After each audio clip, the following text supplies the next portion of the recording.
Boîte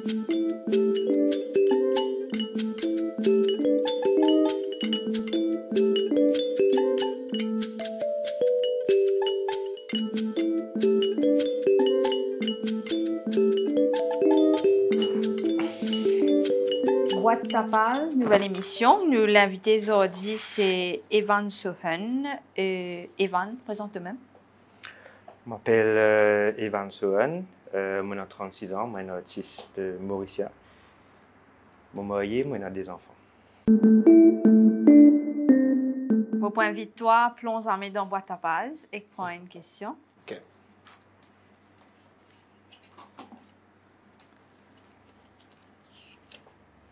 C'était capable d'y aller à haute voix. Si on a le pouvoir pour changer des affaires dans le monde, qui ou tu peux changer? Ouais. Yeah. Ouais. Une question existentielle pour commencer. Je pense que si je tiens si je ai le pouvoir pour changer quelque chose, je pense que je peux faire l'humain prendre conscience qu'il n'est pas propriétaire de la terre. Donc, je pense que je peux faire les comprendre qu'il est bizarre, que tout pas tourne autour de lui et qu'il est bizarre les autres pour qu'il est capable de vivre. Et en même temps, baisser un peu sur l'ego. Et du coup, si ça tu es capable, je pense que aujourd'hui, tu peux être une meilleure situation. Ouais, pourquoi? Magnifique. Comment tu as découvert toi-même, en d'autres mots, comment tu as découvert de sensibilité artistique? Sensibilité artistique. Je pense que pour capable mettre un mot là, c'est assez récent, mais il est toujours présent en termes de sensibilité, en termes d'émotion par rapport à les autres. Donc, si je cavale le plus loin possible, peut-être depuis mes débuts, depuis que je me décidé, je pensais que je suis tout le temps sensible à mon entourage, à ce qui passait. Donc, je suis assez observateur et je suis toujours envie de dire c'est communiquer ce qui me peut trouver. Et c'est la façon dont je communique ce qui me trouver, c'était à travers le dessin. Et du coup, mon pensée vient de là, sa sensibilité-là. Mais c'est vraiment pas longtemps, on va dire 5 ans ou 6 ans, un petit peu dans ces eaux-là, qui me comprend c'est quoi la sensibilité artistique vraiment, comprend ce qui m'a ressenti par rapport à ce qui m'a trouvé. Il m'a rien pour autant qui me nourrit, parce que c'est ça même qui me peut reproduire dans mon travail. Et voilà, donc, ce qui me trouvait et façon dont moi interprète bonnes affaires, il m'a rien pour autant qui me conscient de ça et qui me nourrit. Donc, ça n'a pas été longtemps, du coup, c'est une affaire assez récente. Alors, dans une conversation, tu as mentionné que la peinture, c'est une façon pour te regagner ta sanité. Explique-nous. La peinture, c'est... Wow! Ouais. Je pensais que le dessin, là, pour moi, ça a tout le temps été comment je dire, c'est la meilleure façon pour qu'il me capable d'exprimer moi, pour me communiquer. C'est ce langage, en fait, qui me capable de causer. Et donc, du coup, comme je retire moi dans un cocon-là, dans une bulle-là, pour que je commence à créer, moi-même, je suis tout seul. Et du coup, j'ai une conversation avec moi-même. C'est que je donne une introspection avec moi-même. Et du coup, j'ai l'impression que mon besoin vraiment, c'est un genre de... Comment... mais rôle ban mot, mais c'est un genre d'épuration que là, tout peut sortir et on peut raconter une histoire qui m'a envie de raconter de la façon qui m'a envie de raconter. Donc, du coup, je ne sais pas connaître que ça mot sanité là sorti, mais moi vous dire il y a une communication avec moi-même qui après un processus là, mon sentiment un peu libéré, ouais, OK. dans ce sens là. Est-ce qu'il te pensait qu'un artiste a une responsabilité envers lui-même et envers ce public? Oui, bien sûr, il y a une responsabilité avec lui-même parce que à noter que c'est un travail. Quand on dit un artiste, on a une conception justement que, ouais, un artiste, donc voilà, ça flotte, ça, voilà, ça imagine, c'est pas grounded. L'enveloppe, peut-être c'est qui te trouvait, il est capable de ça, mais c'est une discipline qui te besoin bien grounded. Donc c'est un travail que tu as besoin sérieux, que tu as besoin respecter quand même la discipline. Et qui, ben, ça demande du travail. Il comment tu as fait, tu as besoin de travail tous les jours. Donc, il comment. Et si tu n'as pas respecté la discipline, je pense, ben voilà, pas forcément pas très loin. Donc, je pense que c'est un respect qui disait non. Et la deuxième partie de question, est-ce qu'il y en a une responsabilité envers ce public? Ah oui, oui. Alors, moi, comment m'opérer, je ne sais pas comment les auteurs s'opérer, donc,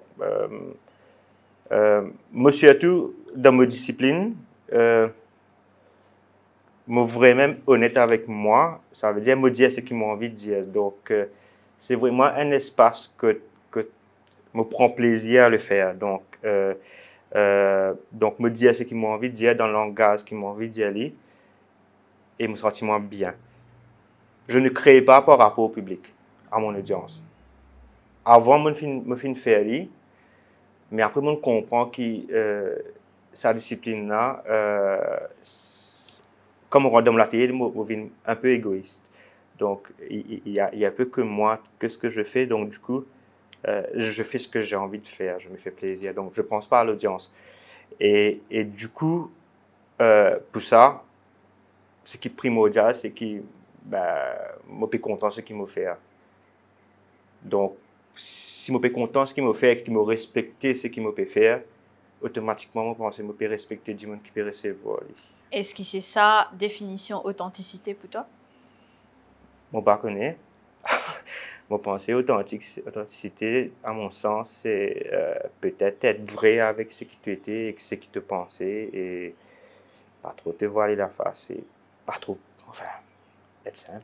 Est-ce qu'il y a une différence entre ton bon travail quand tu penses de l'audience et que quand tu commences à apprendre à être fidèle à toi-même au lieu pense l'audience? Est-ce qu'il te trop différent ça? Oui, définitivement.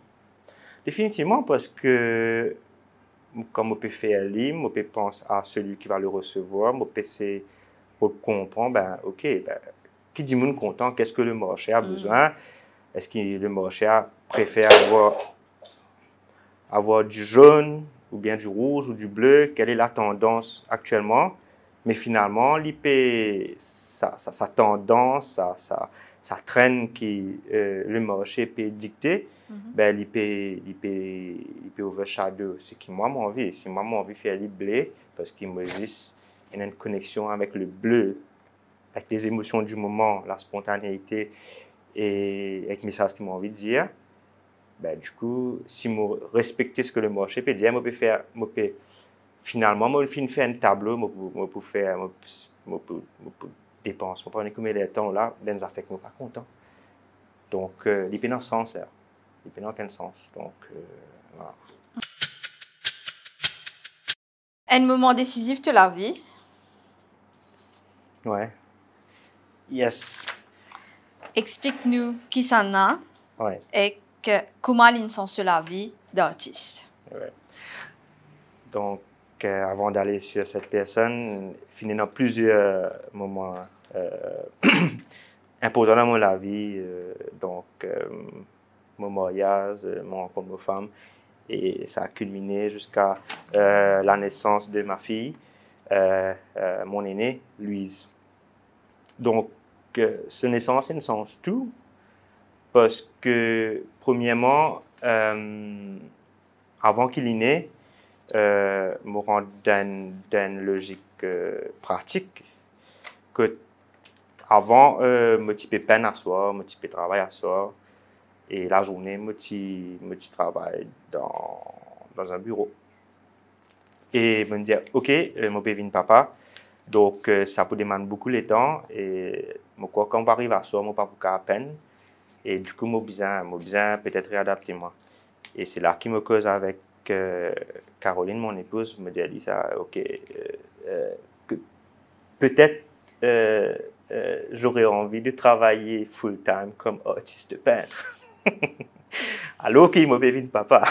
Donc, c'était et sa réaction m'a dit ouais, mon courage toi, parce que il comprend et qui me comprend qui pour qui moi meilleur papa, moi bizarre faire ce qui me content. Parce qu'il me connaît qui si je continue travail à plein temps dans là où j'étais, qui m'a parti épanoui et qui m'a pas tout gagné temps. Peine à soi, moi quand je venais au volcan. Et même si je suis contenu, il m'est arrivé un moment où je peux sortir, ça n'aurait pas été sympa pour personne. Donc du coup, voilà, la naissance de Louise, il me fait réadapter mon emploi du temps pour qu'il me capable peine en journée. Et après, quand on finit, on allait commencer, on est fini, quand on rentre à la case, ben, on pas peine. Moi, avec ma famille. Donc, maintenant, vraiment, les temps plus heureux. En fait, le soutien de ton épouse a été quelque chose de culminant. Quand même. Oui. Elle a toujours été là, d'ailleurs, je la remercie. Elle a toujours été là depuis le début, donc une de moi, l'encouragement et l'inspiration pour continuer. Donc, ça, c'est vraiment important. Et la deuxième partie, comment lui a changé ma vie, c'est qu'à travers lui, il apprend moi à venir papa, mon papa, tu connais c'était quoi, et m'a découvert sa sensation là. M'a assisté première fois à l'accouchement, ma femme a accouché. Donc, ben voilà, c'est tout un chamboulement, c'est une émotion qui part. Tu pas connais qu'on met le mollo là, tu pas trop connais qui peut arriver, tu es content, tu sens toi bizarre, tu pas comprendre qui peut arriver, tu sens ça poil là au toi, et quand tu guettes lit, tu es émerveillé. Tu as une ressenti dans ton travail? Ben justement, juste après ça, c'était assez dur parce que juste après, 2 semaines ou 3 semaines de sa naissance, je suis allé en Afrique du Sud pour une exposition. Je suis exposé dans une expo collaboratif. Et là aussi, je ne suis pas trop aussi, je peux aller, je ne suis pas trop envie d'aller. Et ben, mon épouse, encore une fois, me dit non, ben, c'est une occasion, vas-y, tu peux au moins rencontrer des gens et voilà, ce sera intéressant. Donc, on est allé pendant une semaine. C'était très, très dur. Et comme on a là-bas, mon gars, il a fait un genre d'introspection de moi, avec tout ça l'émotion qui finit là. Et à mon retour, tout a changé. C'est là que tout le monde commence à questionner moi, questionne mon existence, questionne la société où je vis, questionne l'héritage qui me veut donner mes enfants, questionne tout en fait, questionne mon identité, moi. Enfin, qui est un peu normal, je pense, quand dit rentre dans la vie toutes les affaires commencent à sortir, tout ça bagage émotionnel qui finit là, et il paraît, je pensais mais aussi pour ma femme, après l'accouchement, que toutes ces émotions-là, ils nous rejaillissent. Ben moi aussi, mon ressenti à mon humble niveau. Mais, donc voilà, tout changé après ça.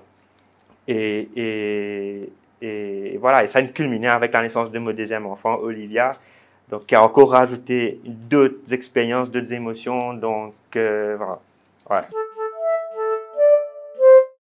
Alors, un deuxième moment fort de la vie, c'est rencontre avec un BDiste, un de mes BDiste préféré. pendant un festival à La Réunion. Et que ce moment-là, c'est un bon moment les plus critiques de ta vie. Donc, les petits faits, bonnes critiques, et tu grandis de ça. Ouais. Comment un artiste, justement, grandit de critiques des autres? Alors, il y a critique et critique. Nous sommes bien capables de dissocier une critique constructive. Après, il y a une critique qui existe une donnée sans aucun sens. Alors, ça BDS qui me nous à La Réunion, par exemple, c'est un BDS qui m'a mari admiré, mon mari content sur mon travail. Il s'appelle Petit Luc. Il fait une bande dessinée, l'Oban etc. Donc, super bien écrit, super bien dessiné, trash. Donc, je ne pas croire que je précise à La Réunion. Donc, il fait une dédicace dans mon livre et en même temps, il y a un atelier que tout bon jeune dessinateur, tu montres ce portfolio. Parce qu'il bizarre rappel que te début, c'était en tant que BDiste pour Petit Comics. Exact, ouais. Donc, je commence de la bande dessinée. Et là, moi, j'ai montré mon portfolio, Marie fière. Tu fais game, encore premier prix de l'Alliance française, concours bande dessinée de l'Alliance française, tu crois extra. Et là, l'idée, ça net, ça de qualité. Dis-moi, tout le monde, tu là, n'aime pas trop quoi, qui peut arriver. Il pas me dire grandes affaires, il des affaires, il dépasse, alors, on continue à 10 dessins, 20 dessins, il fait des 3, il fait des affaires, il dit, tu dois continuer à travailler, mon garçon, tu n'es pas compris. Ok, ouais. Et ça m'a déchiré, moi, mon a rasé, mon a collé, me dire, ouais, pour qu'il y prend, pour me montrer, Enzo, qui, ouais, montrer, ouais, etc. Donc, ça, je me marié à mère, et donc voilà, jeune étudiant, je n'ai quoi, 17 ans, donc ça, les goûts de sa jeunesse boutonnée qui me était. Donc, effectivement, tout le temps, je me dis, je montrer, ouais, pour la guerre, ouais, je parle plus loin, je travaille. Mais au final, tu as raison. Tout à fait raison. Tout à fait raison, parce que tout le temps, dans ma pratique, moi, j'ai une obsession de pratiquer, allez, ok, comment est-ce que je m'amène plus loin? Moi, je parti repose le mot alors à cette étape d'avant là, avant que je me joigne, je me dis, ok, ouais, je fais ça, je gagne prix, ça va être extraordinaire.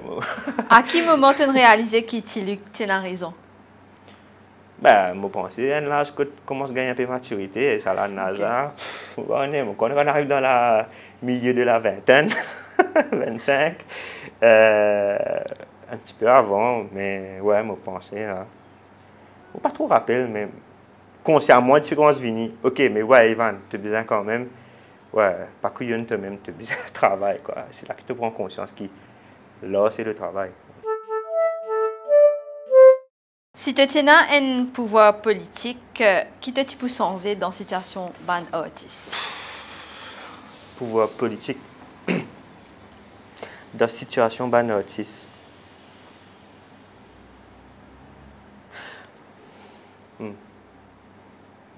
Ouais. Pas vrai. Je peux penser, est-ce qu'il me a sens? Parce qu'il y a assez, chaque artiste est différent. Je ne peux pas mettre une affaire spécifique pour un artiste. Chaque artiste a une expectation différente, premièrement, parce qu'il y a différentes disciplines artistiques. Mais par contre, si je suis un pouvoir politique pour ce qui chose, je pense qu'il me pour reguette la conception de l'art et la culture. Déjà, c'est pas comprendre que la culture, c'est pas forcément rien à voir avec la religion, et rester l'art et la culture dans le vrai sens du terme. Et après, écoutez, mais ça, jamais vous pensez qu'il nous fait gratifier ça fait très longtemps d'ailleurs, on va rappeler, mais dans politique que tu mets en avant, l'avantage qu'il a et la culture capable de mener, déjà économiquement, c'est une rigolo l'industrie. tu es capable de capitaliser là, capitalise la richesse culturelle mauricienne, pas forcément tout ce qui est importé est meilleur. Et voilà, si pour ces artistes là, pour qu'ils soient capables de créer, parce que c'est à travers ça qu'ils nous peut éduquer si le peuple, faire prendre conscience, questionner, faire commence un regard critique. Et en même temps cultive sa identité mauricienne là et voilà donc en fait cultive le pouvoir politique ça a été cultiver le peuple à travers la culture mais vous pensez que voilà. On a une deuxième photo pour toi.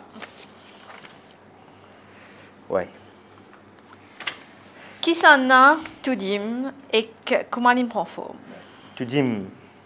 Alors, tu dis actuellement, il y a un personnage qui me fait une évolution d'un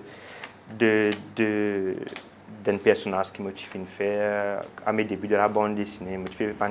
Je dessine des dimoun avec long néné, parfois je dessine parfois les animaux, parfois je dessine un sac, un chien. C'est lui qui est mon personnage principal. À noter qu'il me dessine très mal l'humain, donc du coup, je dois trouver une façon pour communiquer, communiquer dans une forme simple, animalier, etc. Donc, tu dis, tu commences par ça. Un lycéen, un sat. Et au fil de l'évolution, il prend forme, ce qui était aujourd'hui. Donc, il y a un mi-homme, mi-loup, mi-chien. Il est pénalisé, il est dans la bouche. Et il y a assez. Il y a fait. Il est normal, il est là, il est posé là. Tout dim qui fait, c'est tout dim. Okay. L'idée, c'était, moi, tu as envie de représenter l'humain, le côté animalier de l'humain à travers lui. Donc, c'est lui qui te raconte toute l'histoire. Donc, et voilà, moi, tu prends plaisir pour mettre lui. Et du coup, parfois, c'est assez mystique, parfois, c'est assez fun. Du monde qui est content, du monde quand tu lis envie de faire un hug, qui m'a rien intéressant. Les cas prennent toute forme, toute couleur, mais ils restent toujours sans liser, sans la bouche, parce que et parfois, non, pas tout couleur, tout le monde a envie de regarder noir, parce que moi, il peut dans aucun genre, il peut ne pas identifier un genre, une race, etc. Et les émotions, ben, il absorbe l'émotion de la personne qui est devant. Donc, si tu autour, il peut rire, ben, il peut rire, si tu autour, il peut pleurer, ben, il peut pleurer. Donc voilà, c'est un peu du tout dit. Qui plise les leçons, la vie n'apprend toi? Bah, on est encore à apprendre, encore un peu jeune. Mais jusqu'à présent,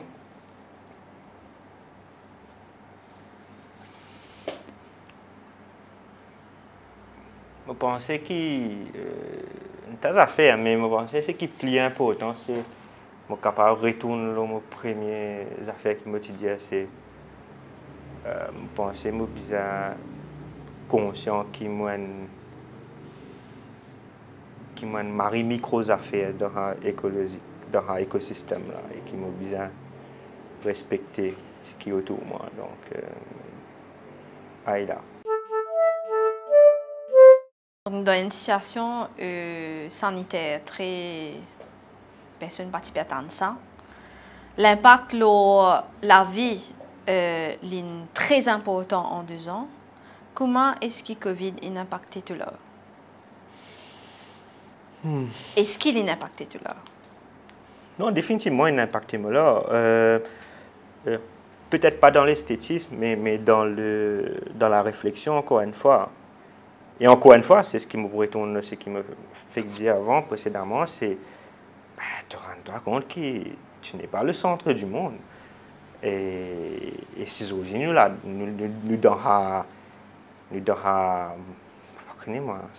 tout ça tourbillon-là, ben, nous le créateur de ça. C'est parce que nous sommes quoi, nous sommes extra. Et nous créons cette situation qui nous était là aujourd'hui. Enfin, je crois, je pense.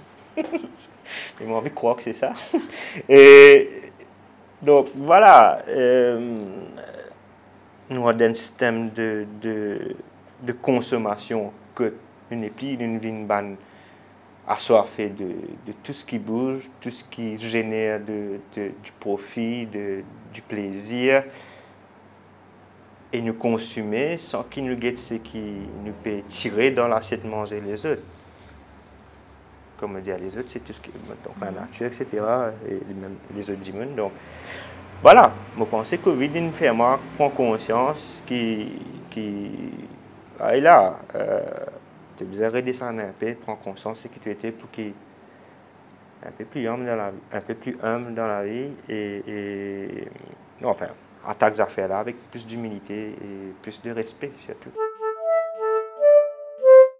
Les difficile pour un artiste émergent après une situation sanitaire actuelle, situation économique, etc. Pour garder espoir qu'un artiste ait une place dans l'économie, etc. Donc, d'ailleurs, tu as dit toi-même que c'est une industrie qui est capable de mettre en avant. Quel message toi tu as pour un artiste émergent? Je pense que je n'ai pas l'expertise pour donner des facts and figures, alors qu'il est énorme pour dire à quel point l'industrie artistique génère la profitabilité, emploi, et qui est dans tellement de possibilités. Mais ce qui me sûr de moi, c'est que le conseil qui me donne à tous ceux qui veulent aller dans la pratique, aller dans la pratique en pensant vraiment ce que il faut vraiment faire là pour les bonnes raisons. Et les bonnes raisons, c'est parce qu'il me compte en lui. Point. Bon, pas pour faire là parce que, ok, me trouver ah ouais, me trouver là au Facebook, me trouver un petit peu vendre un tableau 5000 roupies. Je peux faire ça, donc je peux dessiner, donc les cas ramène-moi 5000 roupies. C'est ok de penser ça, hein? C'est ok, c'est naturel, tu as besoin de vivre. Il peut vendre 5000 roupies, il pourrait aussi gagner.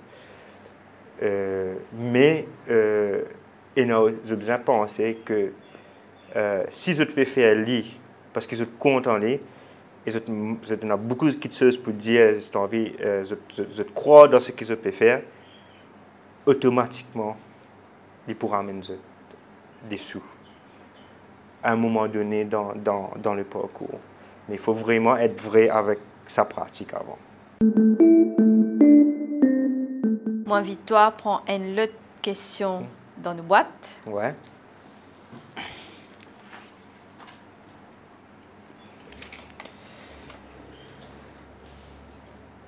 Qui plus joli cadeau capable offrir où? Qui s'en a qui peut offrir moi? N'importe qui. Qui plus joli cadeau capable offrir moi? Oh,